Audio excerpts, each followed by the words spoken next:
E aí, pessoal? Beleza? Hoje a gente vai entrar num buraco de coelho que é profundo, cara.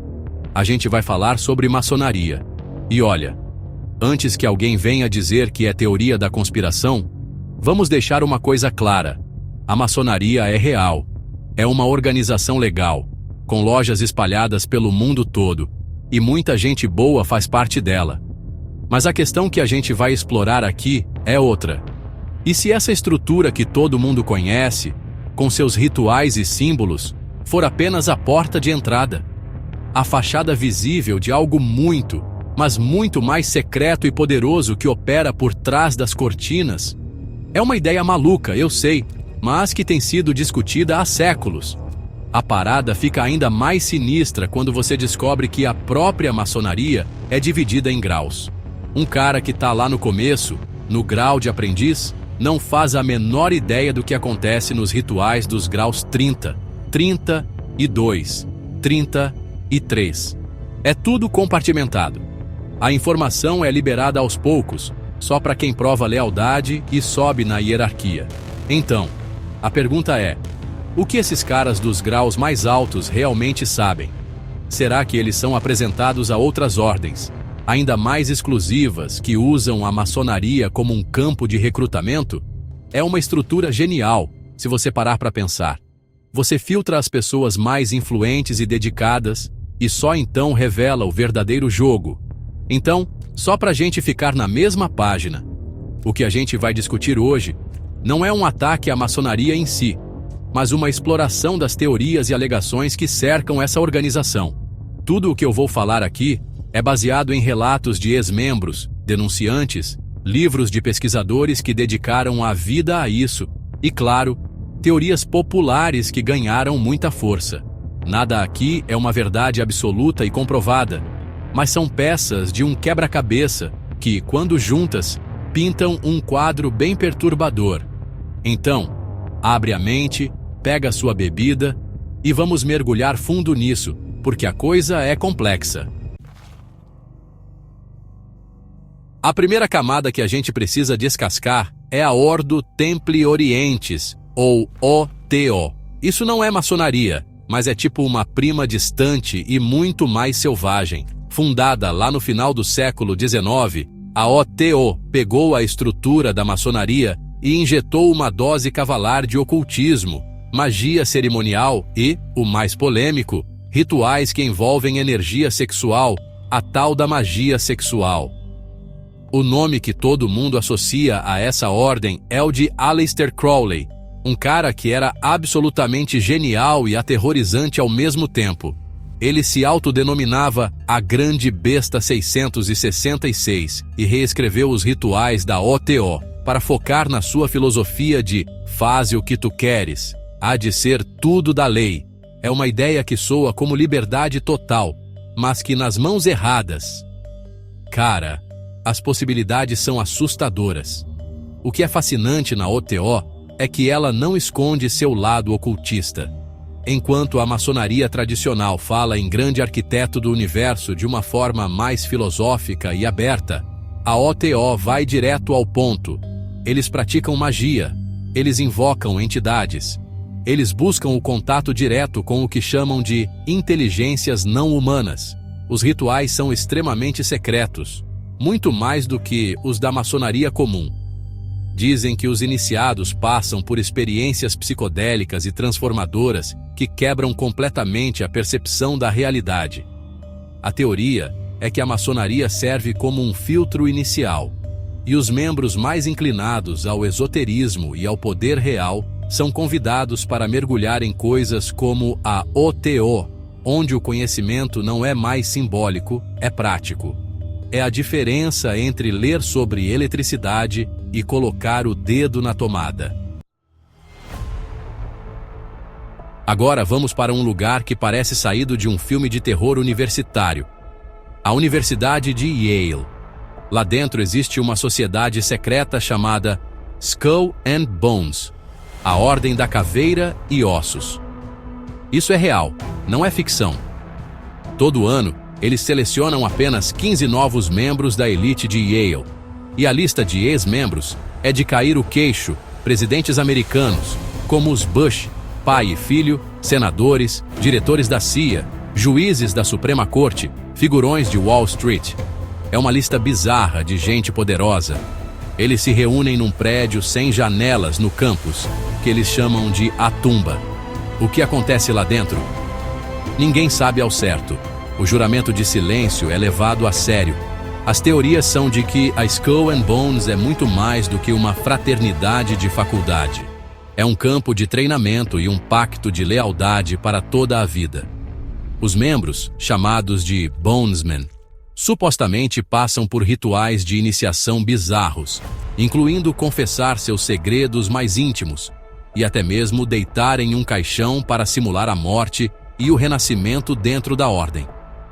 A acusação principal é que essa sociedade não está apenas criando amizades, mas selecionando e moldando os futuros líderes do mundo ocidental.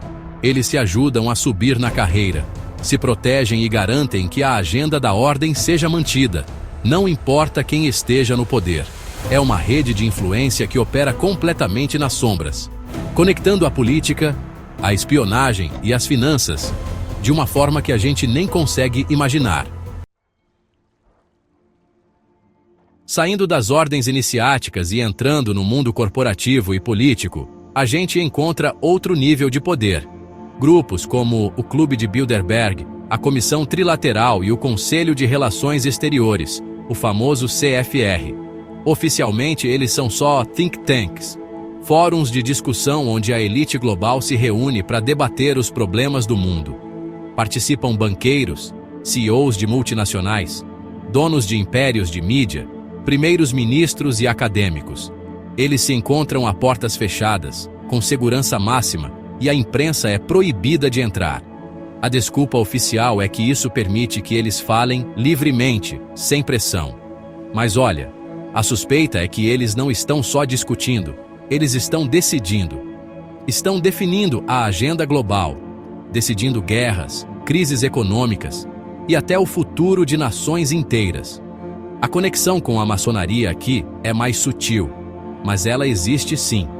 Muitos membros proeminentes desses grupos são maçons de alto grau ou membros de outras sociedades secretas. É como se a maçonaria fosse a base espiritual e filosófica, e esses clubes fossem o braço executivo, a parte prática do plano. E acima de tudo isso, teóricos como o Dr. John Coleman falam de uma elite ainda mais restrita, o Comitê dos 300, uma suposta oligarquia de famílias que controlam o mundo há séculos através dos bancos, do comércio e da política.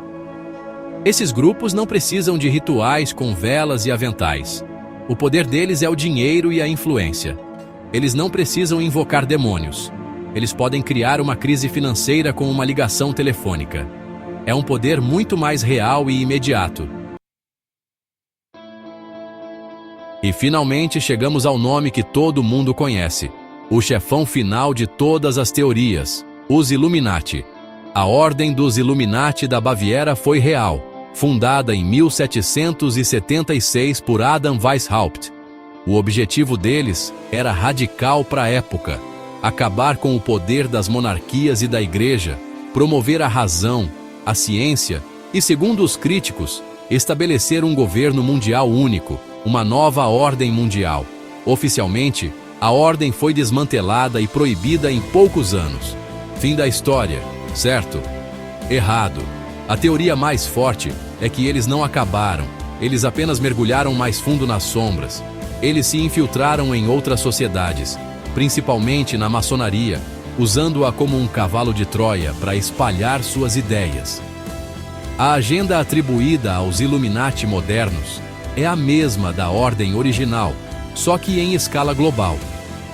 Eles supostamente trabalham para desconstruir as religiões tradicionais, minar a soberania das nações, controlar a mídia para moldar a opinião pública e criar crises controladas, pandemias, guerras, colapsos econômicos, para que a população, em desespero, aceite um governo mundial como a única solução. É o famoso problema-reação-solução. Eles criam o caos para depois aparecerem como os salvadores. oferecendo a ordem que eles mesmos planejaram. É a teoria mais ousada e a mais difícil de provar.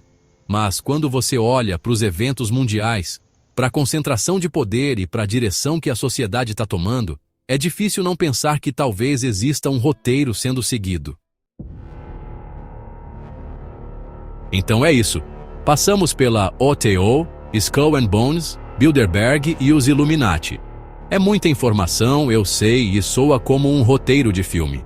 E é exatamente por isso que a gente precisa ter cuidado. É fundamental reforçar que tudo isso que exploramos hoje vem de relatos de denunciantes, de pesquisadores que muitas vezes são rotulados como conspiracionistas, e de teorias que conectam pontos que podem ou não ter uma ligação real. A gente não pode afirmar com 100% de certeza que existe uma conspiração global orquestrada por essas ordens. O mundo é um lugar caótico e complexo, e muitas vezes as coisas acontecem sem que ninguém esteja no controle.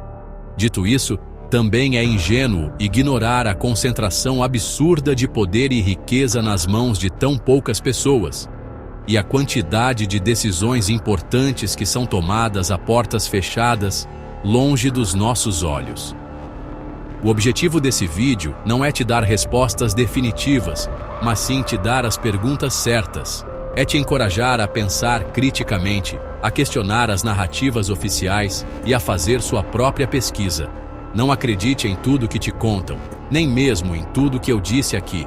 Use isso como um ponto de partida para sua própria jornada de descoberta. O ceticismo é a nossa maior ferramenta contra a manipulação. Venha ela de onde vier. Agora eu quero ouvir você. O que você pensa sobre tudo isso? Você acha que a maçonaria é só uma fraternidade ou a ponta do iceberg? Qual dessas ordens te deixou mais intrigado? Deixa seu comentário aqui embaixo. Vamos trocar uma ideia sobre esse assunto fascinante. E se tiver algum outro tema misterioso ou polêmico que você gostaria que eu explorasse, manda a sugestão aí também. A gente tá junto nessa busca por conhecimento. Valeu, pessoal, e até a próxima!